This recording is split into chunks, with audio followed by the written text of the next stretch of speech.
Naalala nyo ba siya?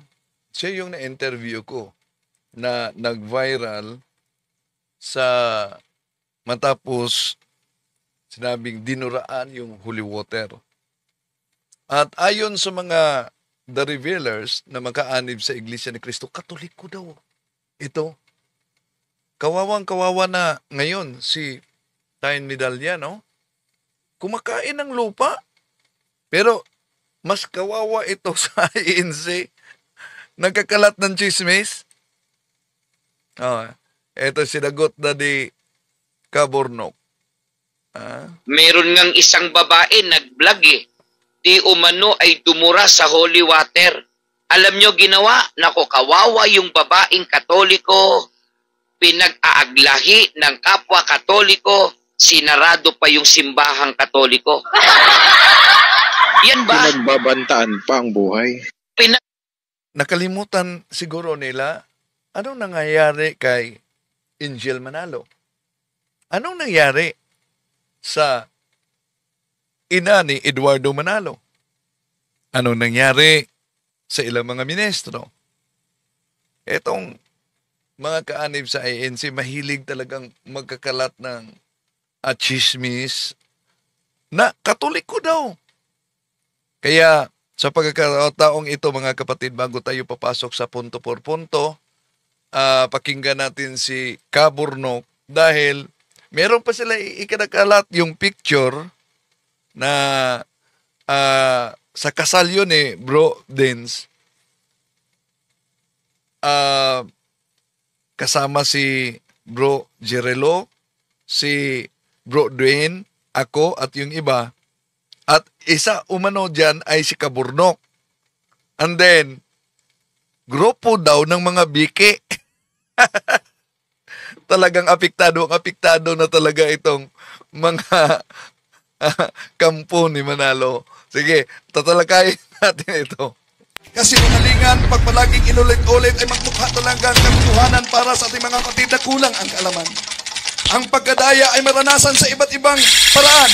Pero napakasakit pag madaya tayo sa pananampalataya dahil nanganib pati ang ating kaluluwa. Viva Cristo Rey! Pro Dio et Ecclesia! Kumusta? Welcome. Bago dyan mga kapatid, may nakita kong video dahil di ko na makontak kasi si Tayin, no? Di ko na makontak. Nakita ko na lang ito sa social media na kumain ng lupa.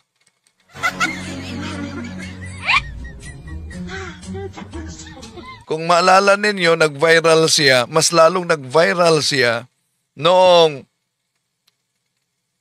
dinuraan ang holy water. So, yan, nag-viral siya. Na-interview natin. Pero, nawala, di ko na makontak siya. No, di ko na makontak. At ito na, makita natin, kumain talaga ng lupa.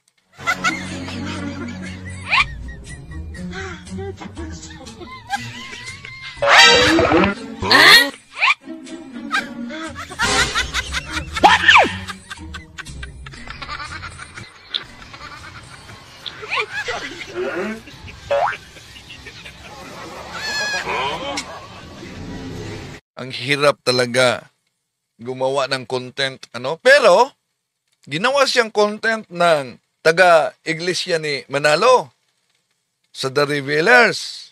Katoliko daw umano ito. At sinagot naman ni Kaburnok.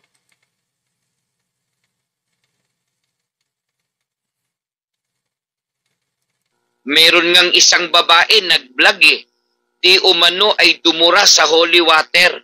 Alam nyo ginawa? Nako, kawawa yung babaeng Katoliko. pinag-aaglahi ng kapwa Katoliko, sinarado pa yung simbahang Katoliko. Yan ba? Pinagbabantaan pa ang buhay. Pinagbantaan ng buhay ng kapwa Katoliko. Sa puntong ito ng ating programa, kung hindi ka pa nakasubscribe, pakiclick po ng subscribe button at ng notification bell para updated po tayo sa ating mga susunod na videos. Kaya, let's go at simulan na natin!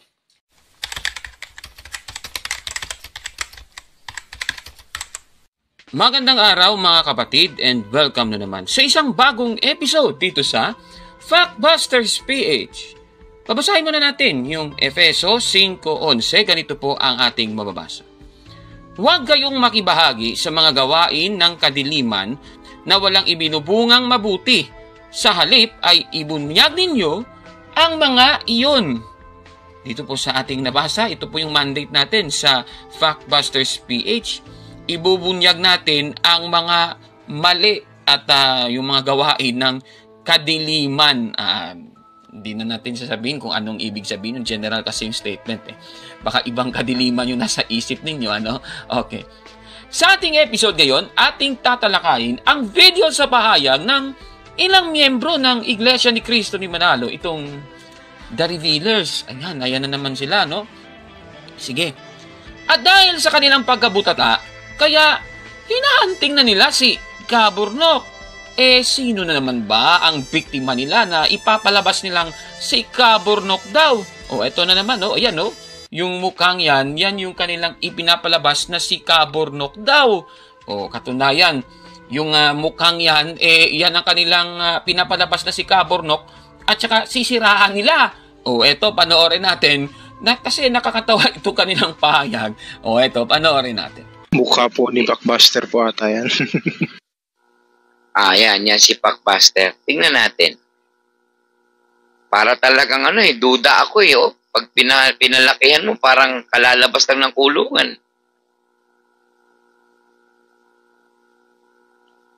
Saan na ba ikikritics ko? Wala ikikritics ko. Tingnan mo ano katunayan. Kaboses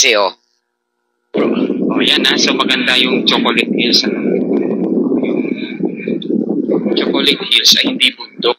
Chocolate Hills ay hindi bundok. Ayan si Factbuster. Burol yan.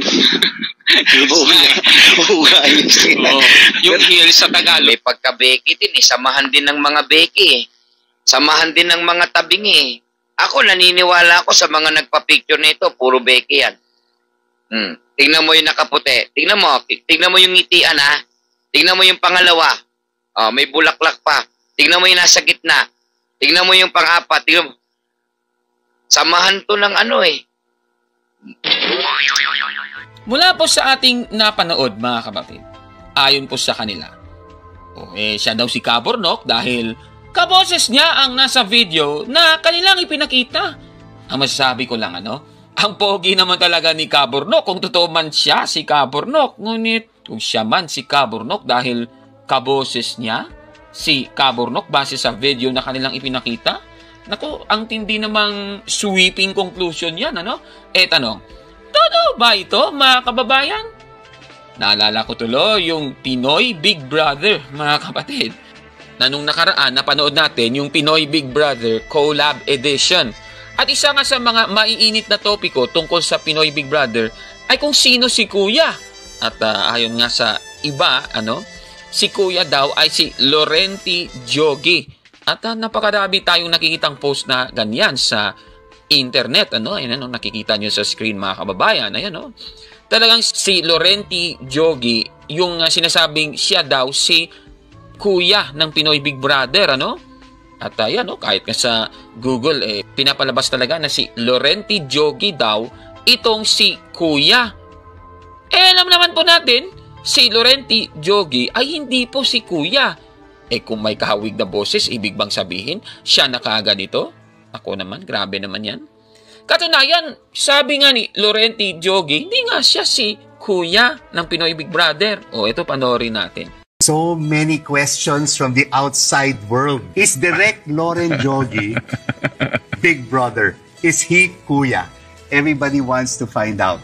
ikaw pa talaga. Ever since they've associated me with being Big Brother, I cannot be, and they say my voice is the same as Kuya. Yes. But I cannot be in the house 24/7, so it cannot be me.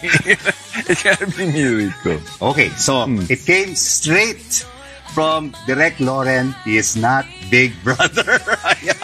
O, diba? So, ganun din po dito, mga kababayan. Ano? Yung kanilang sinasabing, siya daw si Cabornok dahil kaposes daw niya si Cabornok sa Factbusters PH. Naku naman, napakatinding palpak na naman na argumento yan, mga kababayan. Naku naman. Itong mga taga-The Revealers talaga, ano? Intrigero talaga. Talagang desperate moves na yan, ha? Grabe, ha? Kaya, busted! Yan! Naku, ha? Naku, napaka-desperado talaga. Yung ginawa nila, yung mukha ni Cabornok, yan daw si Cabornok, tapos ngayon kumakalat yan sa social media, naku naman, kawawa naman yung lalaki na kanilang pinapalabas na siya daw si Cabornok, naku naman. Talagang ano yan, ha? Yan po ay bullying at its finest, mga kapatid. Binubully nila, tapos ina-ad hominem nila yung akala nilang si Cabornok yan, naku naman. Kawawa naman talaga, desperado talaga. Tapos, dinamay pa ng The Revealers ang mga wala namang kinalaman doon. Ako, naniniwala ako sa mga nagpa-picture nito, puro Becky yan. Tingnan mo yung nakaputi. Tingnan mo yung ngitian, ha? Tingnan mo yung pangalawa. May bulaklak pa. Tingnan mo yung nasa gitna. Tingnan mo yung pang-apat. Tingnan mo. Samahan to ng Nako naman, grabe talaga. Nakita nyo na ang kanilang mga ugali, mga kapatid. Puro marurumi ang lumalabas sa bibig, At talagang, ano po ba ang sabi ng banal na kasulatan tungkol sa mga tao na marurumi ang lumalabas sa bibig? Ito, babasahin natin. Lucas 6:45, ganito po ang ating mababasa. Ang mabuting tao ay naglalabas ng mabuti mula sa kanyang pusong sagana sa kabutihan. Samantalang, ang masamang tao naman ay naglalabas ng masama mula sa kanyang pusong puno ng kasamaan, sapagkat kung ano ang nag-uumapaw sa puso ay siyang sinasabi ng labi. Ay, napakaliwanag. Yung masamang tao, yung lumalabas sa kanyang bibig, puno po ng kasamaan. Kaya nako, delikado po yung kanilang ginagawa. Akala ko ba, aral lang dapat. Ito pong tinutukoy nating mga miyembro ay itong The Revealers. So, yan, kami po yan. Talaga pong masisigla kaming karaniwang kaanib sa Iglesia ni Cristo. Factbuster, tulad mo, at nagtataguyod ka ng aral katoliko, kami man, tinataguyod namin aral na Iglesia ni Cristo. Doon tayo sa aral-aral lang. Factbuster, doon tayo sa aral-aral lang. Factbuster, doon tayo sa aral-aral lang. Factbuster, bakit kayo nag-a-ad hominem kahit sinong tao na lang? Kagaya nitong sabi nung isang member ng The Revealers, panoorin ninyo, ha? Doon tayo sa aral-aral lang. Factbuster, doon tayo sa aral-aral lang. Factbuster, doon tayo sa aral-aral lang. Factbuster. A few moments later. Mukha po ni Blockbuster po ata yan. Yan si Factbuster. Tingnan natin.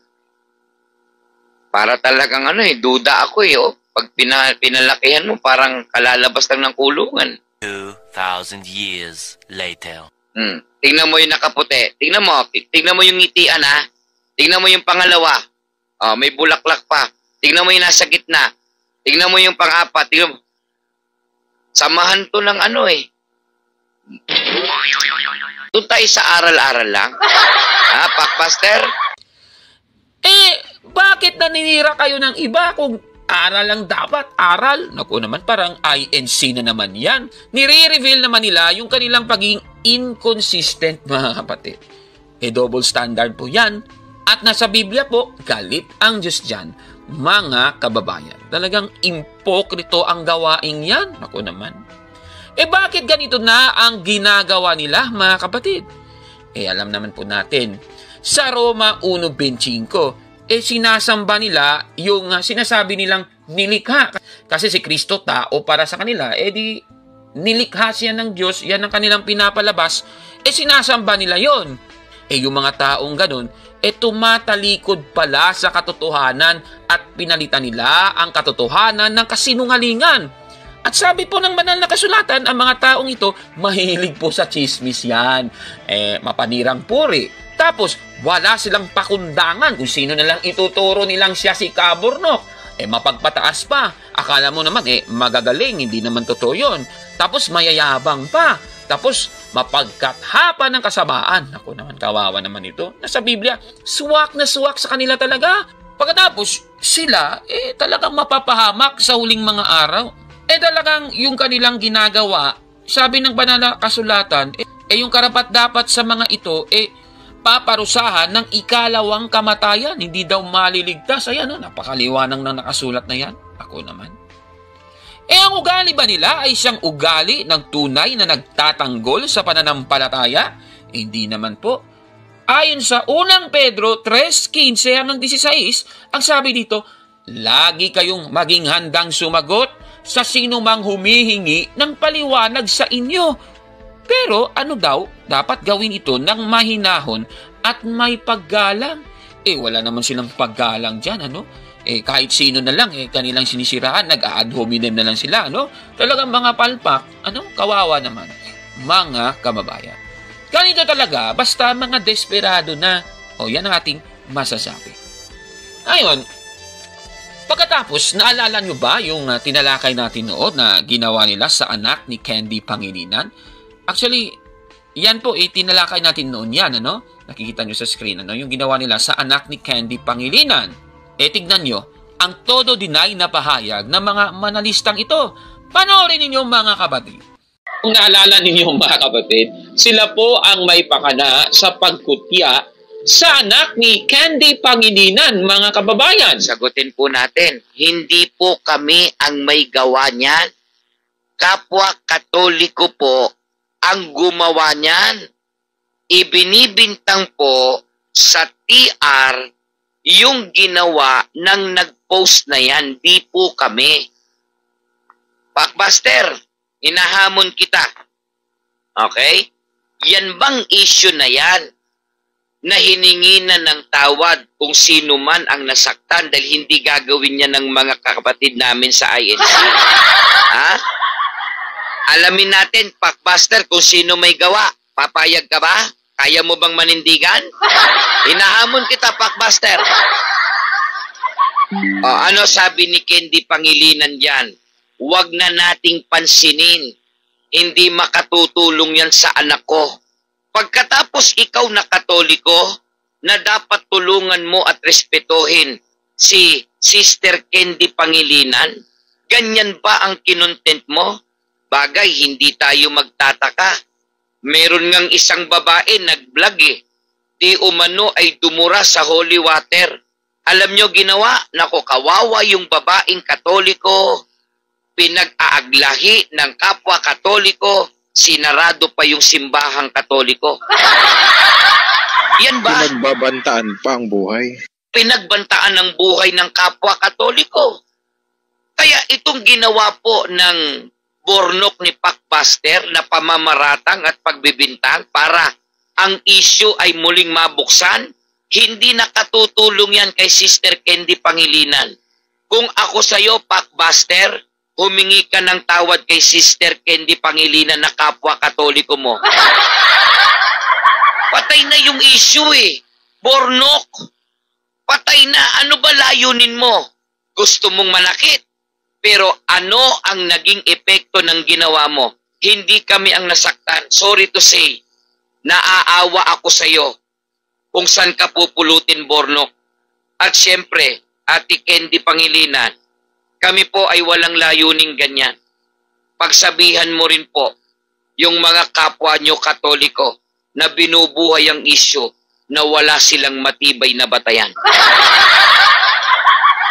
Grabe namang pagdidinay yan, bakit kayo nagdidinay? Sa post nga ninyo nakalagay, The Revealer sa unofficial platform. Logo nyo yan Nako naman, palusot pa kayo. Bakit ibinabalik pa ang issue na ito? Aba, grabe naman. Yung ginagawa nyo pala, ibinabaon nyo lang pala yung issue na ito. Nako naman. Ang sagot ko po, para aware po ang mga Katoliko sa mga ugali ninyo na matitindi. Kahit anak ni Candy Pangilinan, pinapatulan ninyo. Grabe talaga, ang tindi nyo talaga. Nako naman. Talagang ating mandate yan sa Factbusters PH. Dapat nang ibunyag ang inyong mga ginagawang kapalpakan dyan, mga kababayan. Nako naman. At alam niyo po ba, mga kapatid, ito pa yung masaklap, ano? Talagang mafe-facepalm ka sa kanilang ginagawa. Nagtangka pa silang magpakalat ng fake news. Naalala nyo ba yung babae na nagdura doon sa holy water sa isang simbahan? Nako, meron silang fake news dyan. Panoorin ninyo, mga kapatid. Meron ngang isang babae nag-vlog Di umano ay dumura sa holy water. Alam nyo ginawa? Nako, kawawa yung babaeng Katoliko. Pinag-aaglahi ng kapwa Katoliko. Sinarado pa yung simbahang Katoliko. Yan ba? Pinagbabantaan pa ang buhay. Pinagbantaan ng buhay ng kapwa Katoliko. Mula po sa ating napanood, mga kababayan, pinapalabas ng The Revealers na Katoliko daw ang babaeng nagdura sa holy water sa isang simbahang Katoliko. Grabe naman ang kanilang akusasyon. Tanong, totoo ba yan, mga kababayan? Nako naman. So, para masagot ang tanong na yan, siguro, sasagutin mismo yan nung babaeng nagdura doon sa holy water sa isang simbahan. Siya mismo yung magsabi. O, panoorin natin. Sa pagkakataong ito, kasama natin si Christine Midalia. Dami ng mga nag-interview sa kanya, kaya balak niyang di makipag-interview. Ngunit sa ngalan sa simbahan, so humarap siya ngayon. No? Christine, kailan yun nangyari ang pagpasok niyo sa simbahan, yung nag-viral ang video na inaakusang dinuraan mo? Ito Sunday. Last Sunday po. Oh. So, ang daming nagba sa'yo, no? At may mga natanggap ka na death? Totoo? Oo. Daghan ka ayo, Jude. Text? Tiniksan ka? Oh, delete through post. Through post and on messenger. Daghan. Anong sabi? Ba't yun ko? Nakitaan ko ni Jimenez. Pag makita kanila dito sa Jimenez, papatayin ka daw. So, ipablatter mo yan. Christine, ilang bisis ka nagsimba sa St. John Baptist? This year? This year, nagsimba ka? Karon lang na year. Dito lang nga time na nakasimba ko balik dito. Pero nangumunyon ka rin? Oo. Itong time ito, nanguan ko. Nangumpisal. Nangungumpisal ka? Nangumunyon? Oo. Pero hindi ka binyagang Katoliko? Hindi ka pa nabinyagan bilang Katoliko? Pero kasimba ko. Oo. So, huwag ka munang mangumunyon, no? Dahil di ka pa Katoliko. So, nabinyagan siya ng? Asan ka nabinyagan, Christine? SDA. Sa SDA. So, ano ang gusto mong ipaabot? Lalo na sa mga nagbabas sa iyo, sa social media at mga nag-threat sa iyong buhay. Wala dyan na ako gihimo na yung kuan ka lang na may video po na ako original. Pinakong gusto nga kuan paminawon po din yung akong side kay di-press ko. Wala po ko nagpasikat nga vlogger para lang may anak ko. Wala po ko nalipay nga naabot ko sa kuan sa National TV. Wala jud. Kaya ang akong vlog kanang it's more fun and wala jud ko na ko nga maka-hurt ko sa maski kinsa or maski sa simbahang Katoliko. Wala to. O, diba? Itong mga taga-The Revealers talagang nangbibintang, talagang chismoso, talagang palpak. Diba? Klarong-klaro po yan, mga kapatid. Hindi po siya Katoliko. Siya po'y miyembro ng Seventh-day Adventist. Klarong-klaro. Sa kanyang bibig nang galing yan, mga kababayan. Naku, kalokohan talaga. At baka sasabihin naman nila, gawa-gawa lang yung video, Ito, babasahin natin. Nagpalabas na po ng statement ang Seventh-day Adventist Church ng Western Mindanao Conference. Ito, babasahin natin sa inyo. Official statement from the Western Mindanao Conference of the Seventh-day Adventist Church. Subject: Response to the recent incident involving Christine Medalla. Greetings. The Western Mindanao Conference, WMC, of the Seventh-day Adventist Church addresses the recent incident involving Christine Medalla, who was filmed disrespecting holy water at a Catholic church in Jimenez, Misamis Occidental, on August 3, 2025. This incident has understandably caused distress within our community, and we believe it is important to provide clarity and transparency regarding the church's position on this matter. It is important to note that Ms. Medalla was baptized into the Seventh-day Adventist Church as a child, after being adopted by an Adventist family. However, shortly after her baptism, she distanced herself from the church and has not participated in any Adventist worship services.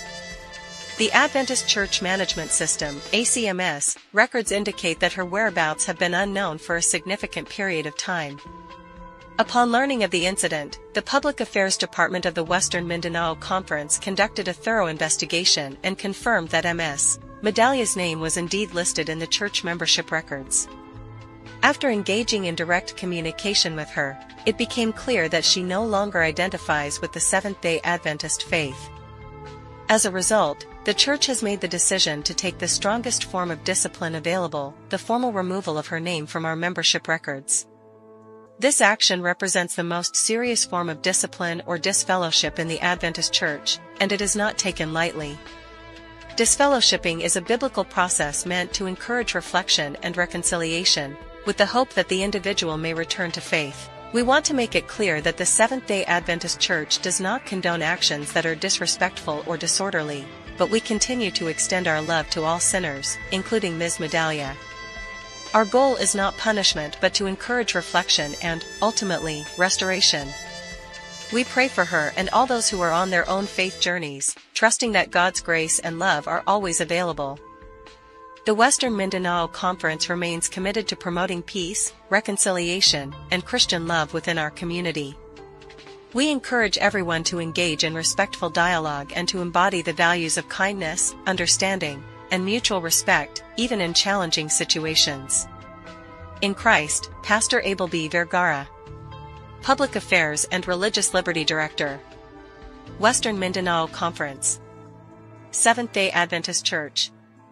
So maliwanag po yan, napakahabang letter po yan, at sila mismo ang nagsabi na itong babaeng ito ay hindi po Katoliko, miyembro po nila noon yan, pero dahil sa insidenteng ito, sinasabi nilang ititiwalag daw nila ang kanilang member. O diba? So, ibig sabihin, itong taga The Revealers talaga, mga grabe ang tindi, desperado na, chismoso pa, gawa-gawa pa ng fake news. Ano bang masasabi natin? Busted yan! Nako kalokohan talaga yan. Sa ito po ang mga ebidensya na talagang ang The Revealers ay piko na po at nasasakta na sa mga katotohanan na dala ni Kaburnok. Biruin nyo, hinahunting si Kaburnok, inaatake yung mga mukha na ewan ko ba saan nila napulot yan. Nako, kawawa talaga. Ano po masasabi ninyo sa ating episode ngayon? Paki-comment po sa baba, mga kapatid. Okay, yun. Mapansin ninyo, pikon na pikon talaga ang The Revealers, ano? Pero pagdasal natin si Tyne, nakita ko, di ko rin siya makuntak, pero nakita ko kasi na, nako, grabe, kawawa talaga. Ang hirap talaga magawa ng content. Kumain ng lupa.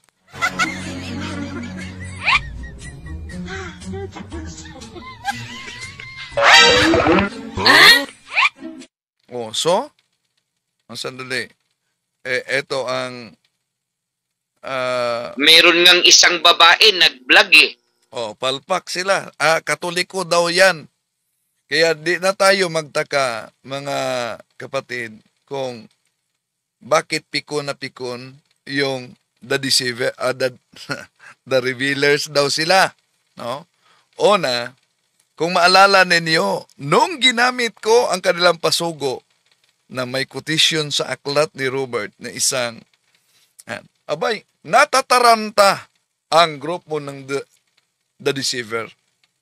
Bakit? Natataranta sila. Oh. Palagi nilang ginagamit kasi si San Ignacio, Bishop of Antioch. Pero, sa kanilang paggamit, iniiwasan talaga nila, mga kapatid, na banggitin, sino ba si San Ignacio? Basta, sabi nila, the word Catholic was first used by St. Ignatius. Abay, tingnan sa pasugo nila, may quotation sila sa aklat. Si San Ignacio ay alagad ni San Juan Apostol. Kaya natataranta, pakinggan ninyo. O, sino ang di magwala niyan? Kaya nga, kung mapansin ninyo, pati si Sinita, grabe talaga, no? Ang banat nila, ito. Ipakita naman ninyo na sa Diyos kayo naglilingkod. Ito, mga ngaral din ng ANC. Ang paring Sigitgano ay sa demonyo. Bakit ko sinabing mandaraya ka? Ang dami mong kasinungalingang ginagawa sa mga Katoliko. Puro panlulukong pagdaraya ka. Noon pa, ayan, payat ka pa. Noon, para kang may TV niya noon. Sa dami mong kasinungalingan, kaya tumaba ka. Kaya paano ako makakapos? Imagine, ang argumento dito sa INC na si Sinita, sa daming kasinungalingan daw tumaba ako. Siya matagal ng mataba. Ibig mo sabihin na bubuhay siya sa kasinungalingan. Kaya, grabe na talaga ang banat nila. Palagay ko, ito si Wendell Calibong, wala nang pag-asa ito. Pero hindi ko naman hinahatulan to. Kasi, halatang halata, kitang-kita yung kanyang pagdaraya. Sino ngayon ang mandaraya? Nung nalantad, talagang galit siya, nalantad na yung Bible na gamit nila ni Sinita ay, di ba, may nakatapak. Tinapalan. Ngayon, balikan natin ang issue kaugnay ni San Ignacio. Palagi nila lang ginagamit, mga kapatid, St. Ignacio, Bishop of Antioch, the first who invented the name Catholic. At nabasa natin sa kanilang pasugo, ito, kaya pina-research nila pasugo. Kung kaninong alagad si San Ignacio, alagad siya ni San Juan Apostol kasama si Santo Policarpio. Saan yan mabasa? Ito, research naman pag may time. Kasama na pala. Sige nga, ano yung bala niya, Kuya Robin? Ano yung bala niya? Biblia ba? Sige nga. Eto, mga kapatid. Pasugo, Pebrero 1977, 7.7 naman. Pasugo, February 1977. Mga researcher natin, pasugo daw, February 1997. Screenshot lang natin. Sagutin. Natin ito. The author of What Think Ye of Christ made a sweeping conclusion. Ano daw? Pero 1977, 7.7 naman. Pasugo, February 1977. Mga researcher natin, pasugo daw, February 1997. Nako, sinong palpak ngayon? Di ba? Sabi ko pasugo 1977. Inulit naman niya 1977. Pero sabi niya, mga researcher, anong pinahanap niya? Pasugo 1997. Daw, February 1997. February 1997. Sinong palpak ngayon? Ha? Mga researcher natin, pasugo daw, February 1997. Screenshot lang natin. Sagutin natin ito. 1997, pinahanap. Ang ginamit ko, 77. 1977. the author of What Think Ye of Christ, made a sweeping conclusion that those who deny the alleged deity of Christ are heretics. After New Testament times, many heretics arose who denied the doctrine of the deity of Christ.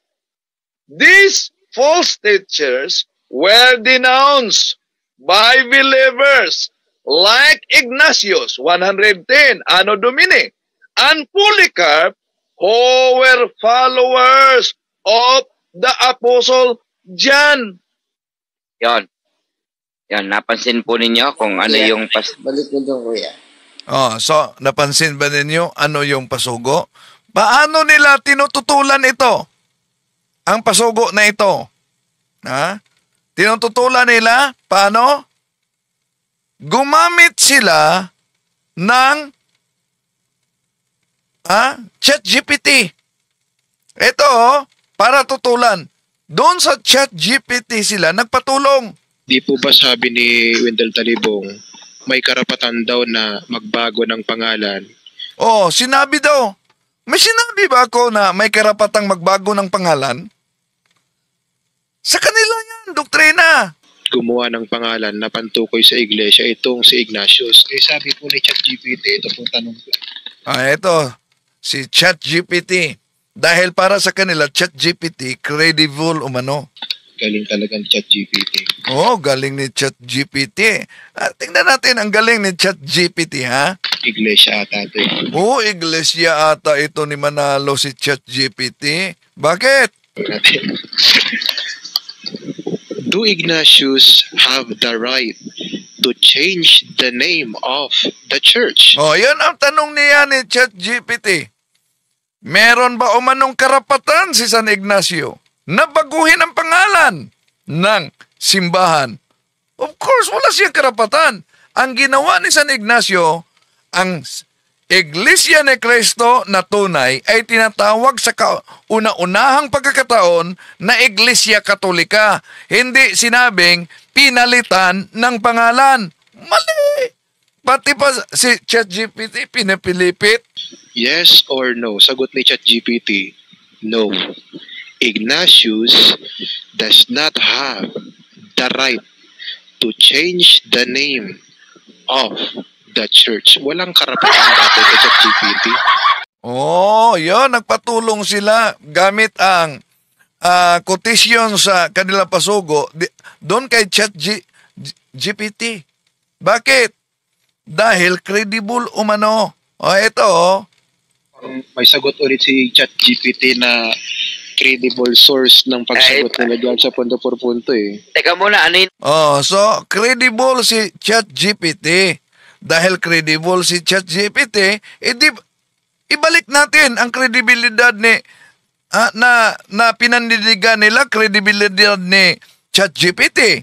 Bakit? Sige nga, tanungin si ChatGPT, sino ang founder ng Iglesia ni Cristo 1914? Ito ang sagot. Who is the founder of the Iglesia ni Cristo in 1914? The founder of the Iglesia ni Cristo INC in 1914 is Felix Y. Manalo. He is considered the first executive minister of the church and is regarded by members as the last messenger of God. Manalo established the INC with a belief that he was called to restore Christianity to its true. Yan. Ang sinabi nilang very credible daw umano si ChatGPT. Ngayon, sinabi ni Parba, anong sabi niya? Si San Ignacio daw ang nagtatag sa Katoliko. Pakinggan niyo si Parba. Si Cristo, si Ignacio. At tinawag na Iglesia ni Cristo, si Cristo Katuko, Iglesia Katolika, si Ignacio.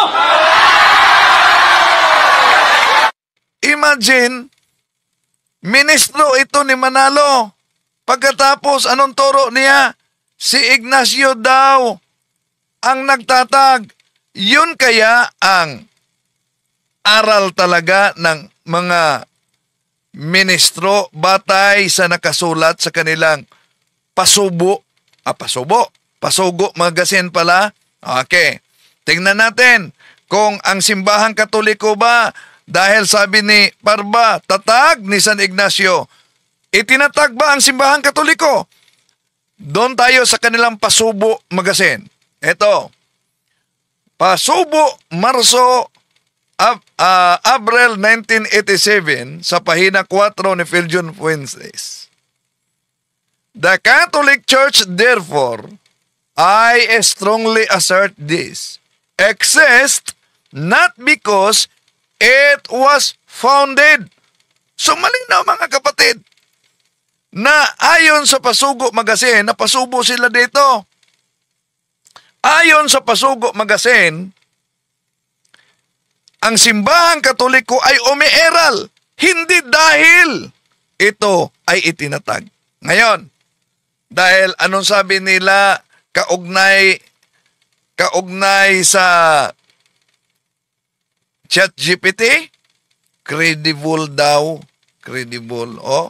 May sagot ulit si ChatGPT na credible source ng pagsagot nila dyan. Oh, credible source is ChatGPT. Kaya, tanungin natin si ChatGPT. Bumalik sa kanila ang argumento. Dahil sabi nila, si San Ignacio ang founder ng simbahang Katoliko.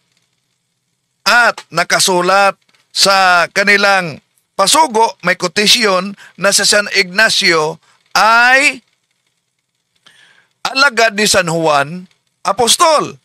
Tanong, ano ang masasabi ni ChatGPT na pinaniwalaan nilang credible? Ha? Kaninong disipulo si San Ignacio? Ito mga kapatid. ChatGPT, credible ka daw ayon sa mga kaanib ni Manalo. Saint Ignatius of Antioch was a disciple of the Apostle Saint John the Evangelist. He is considered one of the earliest authoritative figures in the church known as the Apostolic Father.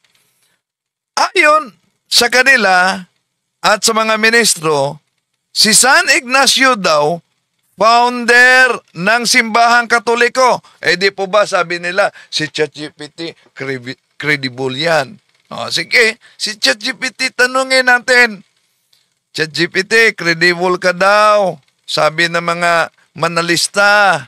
Ang tanong, si San Ignacio ba ang founder ng simbahang Katoliko? Ito. No, Saint Ignatius of Antioch was not the founder of the Catholic Church. Jesus Christ is considered the founder. Nako! Balik sa kanila mga kapatid. Kaya, ano ang palusot nila? Anong palusot nila? Dahil nabuking sila sa quotation nila sa Pasugo magazine, abay, hindi daw umano si San Ignacio ang dapat pag-usapan dito. Usapan dito, Kuya Robin, pangalan ng iglesyang tayo ni Cristo.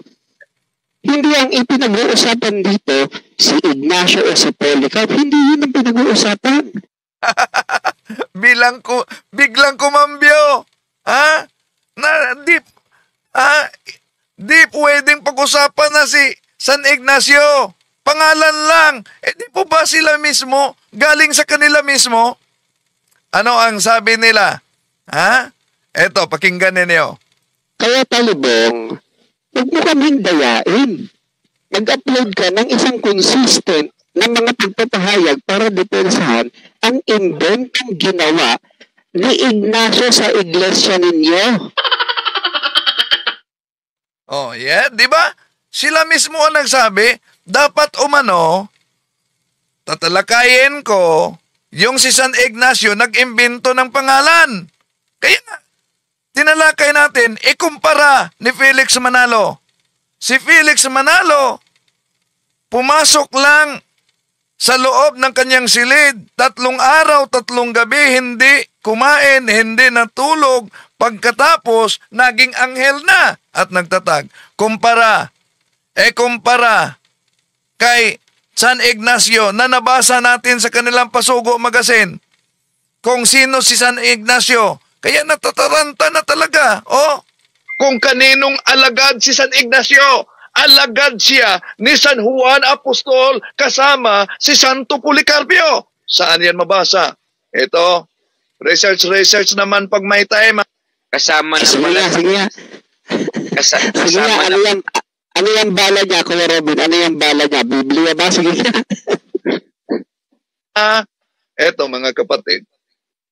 Pasugo, Pebrero 1977, 7.7 Pasugo, February 1977. Mga researcher natin, Pasugo daw, February 1997. Kaya talibong, February 1997. Mag-upload ka ng isang wag mo kaming dayain. Paano? Dadayain kayo. Nadaya na nga kayo sa pag-adib sa naturang grupong tatag lamang ng tao. Ano pa palusot nila dito? Ang palusot nila dito, mga kapatid, may tanong sila sa akin. Ito. Siguro, Kuya Midan, mag-iwan tayo ng isang tanong dito kay Wendell Talibong. Wendell Talibong, sa ipinahayag mo na pasugo na ipinapakita namin sa iyo dito sa screen. Halimbawa, ito, yan ay galing sa iyo. No? Yan ay galing sa iyo na ipinost mo noong September 16, 8:47 p.m.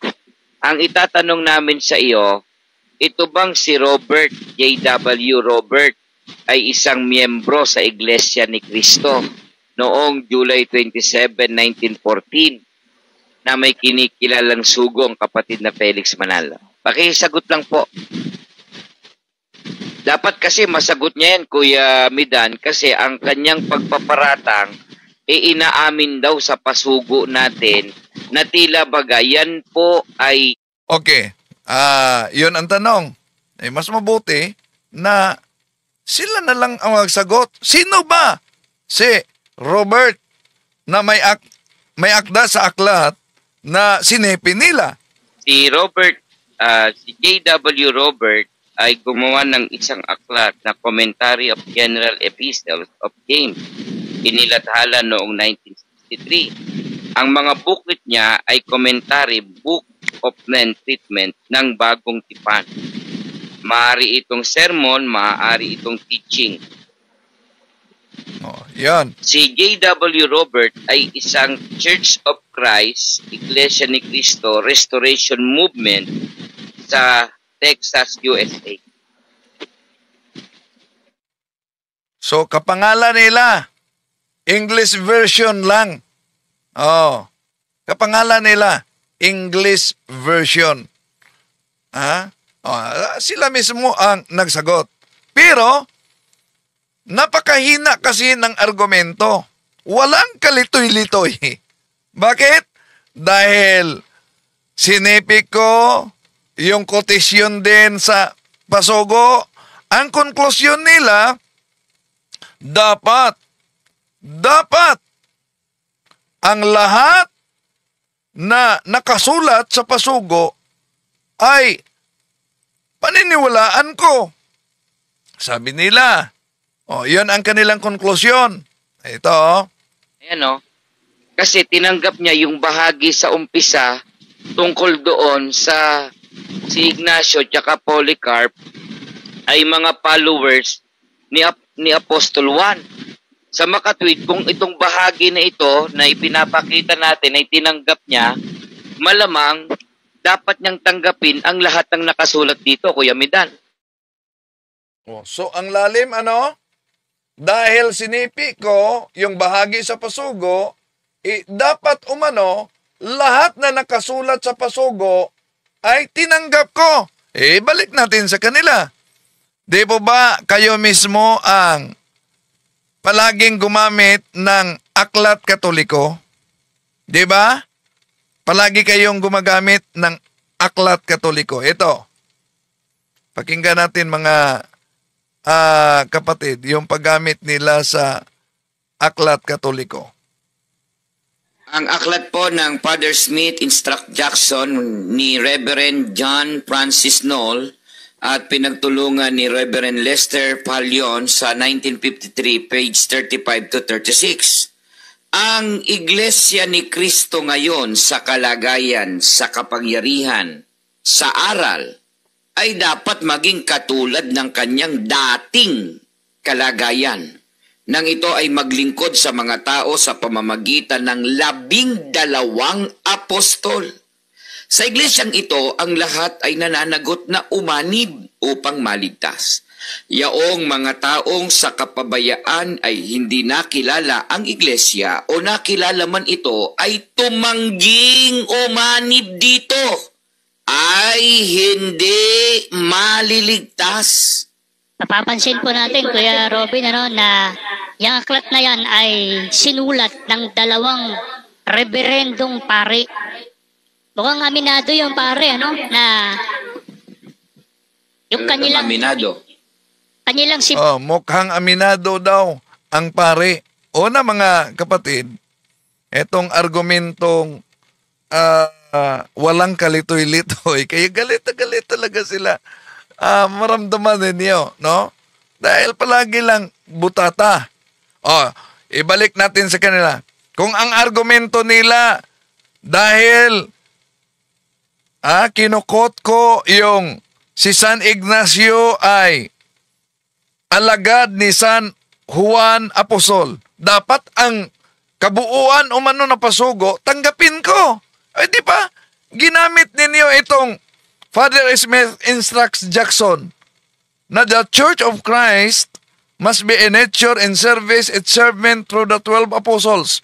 It is to this church that all are obliged to belong in order to be saved. Those people who do doubtful, deliberately refuse to seek out the true church, refuse to embrace it, knowing it, cannot be saved. Say the Catholic Church is the ordinary means of salvation. Tatanggapin ba ninyo yan? Na ang Church of Christ na binanggit yan, hindi kayo, kundi ang Iglesia Katolika. Kaya, ipagdasal na lang natin mga kapatid, ramdam na ramdam talaga ang kanilang galit. Pagdasal natin na sana mabuksan ang kanilang isipan at di magbulag-bulagan. Ang dami nang nabiktima sa maling akala.